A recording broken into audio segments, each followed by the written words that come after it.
The CIA has come in on behalf of those multinational companies.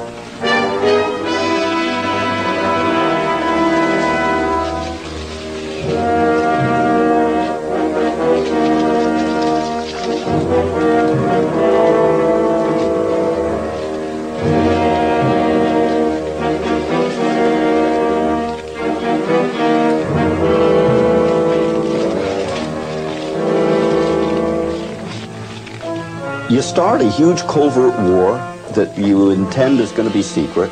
It's not secret from the Russians. Certainly not secret from the Laotians who are getting shot at, or the Angolans, or the Nicaraguans, or whoever it is. It's covert from the American taxpayer and voter. And a lot of people make a lot of money off of it. And it attracts criminals. And it has every single time. Who are the names, the faces, behind these covert activities? Some, like Oliver North, General Secord, Albert Hakim, are practically household names. But Daniel Sheehan, chief legal counsel for the Christic Institute, a public interest law firm, believes there are other influential players involved.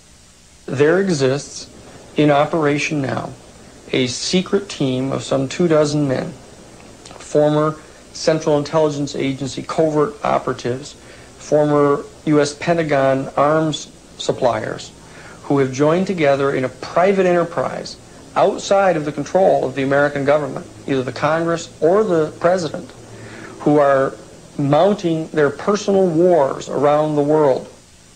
Whether there is actually an organized secret team or simply a loose association of individuals, it is clear that there are a number of people who have been working actively behind the scenes in these covert operations. Some of the names are Theodore Shackley, who was Assistant Deputy Director of Operations for the Central Intelligence Agency as of 1976, under George Bush, who was CIA Director at the time. Thomas Clines, who worked as a case officer under Shackley in Miami and in Laos. Rafael Chichi Quintero, an anti-Castro Cuban who worked under Clines and was allegedly recruited by the CIA as an assassin. General John Singlaub, who worked with Shackley and Clines in Vietnam and was in charge of the CIA's special operations over the border into Laos. General Richard Secord, who supervised the air operations into Laos and was later assigned to the Pentagon, where he was put in charge of arms sales to Iran. Albert Hakim, who was a salesman for U.S. weapons companies and a middleman in the Iran-Contra affair. These are the men who have been stirring the pot around the world to instigate these wars on the side of the right wing. And that's the group that we're dealing with right here, who are making war around the world for their own personal profit.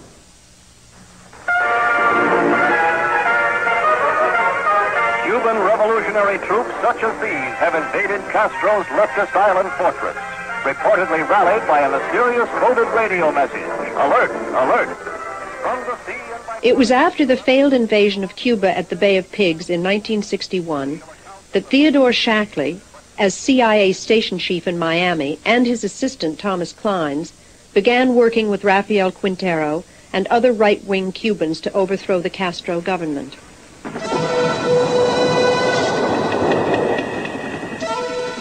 In 1965, Shackley and Clines were transferred to Laos, where Shackley became CIA station chief, Clines his assistant once again. It was here in Southeast Asia that they teamed up with General Secord and Singlaub. And they there began running the secret war in Laos and Cambodia and Thailand. Everybody in the United States basically thought the war was going on in Vietnam. In fact, there was a major dirty war, covert war, that was fought primarily through assassinations of people that were suspected sympathizers of the Pathet Lao or other people who were not terribly sympathetic to the Western powers. When Theodore Shackley was promoted to director of CIA Western Hemisphere operations, he supervised the plans to overthrow the democratically elected president of Chile, Salvador Allende. Allende, a socialist, had promised to nationalize the copper mines and other industries and posed a threat to U.S. business interests in Chile. After a bloody coup, Allende was replaced by a right-wing military dictator, Augusto Pinochet, whose security forces brutally murdered and tortured thousands of political dissidents. Shackley moved on, returning to Southeast Asia. By that time, the writing was on the wall. The United States was going to be pushed out of Southeast Asia. It was clear that the Viet Cong were going to prevail under Ho Chi Minh. And so what these men began to do, they began to pilfer hundreds of tons of ammunition and military equipment out of Vietnam. They began to construct a covert war capacity that was unknown to the United States Congress, that didn't require supervision by the president, but would pursue the mission that they viewed as their ultimate mission. And that is to attempt to vanquish any people who didn't support the United States foreign policy and who were socialist or communist anywhere in the world. But then came Watergate, a president forced to resign, and the American people, disillusioned by White House corruption and lies, wanted a change. In 1976, Jimmy Carter was elected president. He and new CIA Director Stansfield Turner began to clean house, pushing out nearly 800 men from CIA covert operations.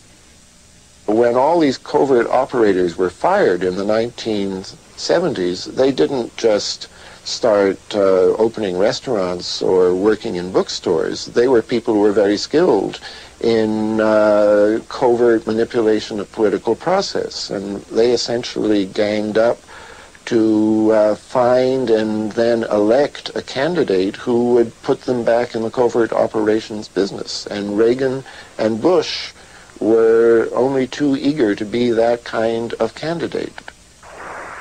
In the late 70s, Shackley, Kleins, and Secord worked together in a company called U.S.Co. U.S.Co was formed in order to ship weapons from the U.S. to Egypt. As in the Iran sales, large profits were taken from these deals.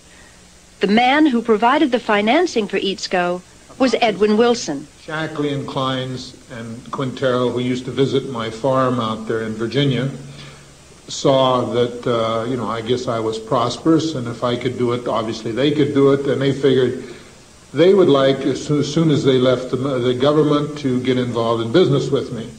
In 1983, Wilson was convicted of supplying arms to Libyan President Muammar Gaddafi. Now serving 52 years in federal prison, Wilson asserts that he has merely taken the fall for his superiors and ex-business partners Theodore Shackley and Thomas Kleins. Because Kleins was getting out of the CIA, and so was Shackley, and so I would fund an organization, and these people would all be in it. So it was Kleins, Shackley, Secord, Van Marbon, and myself, five of us. Five of us would have this organization. It would be with 20% each of us.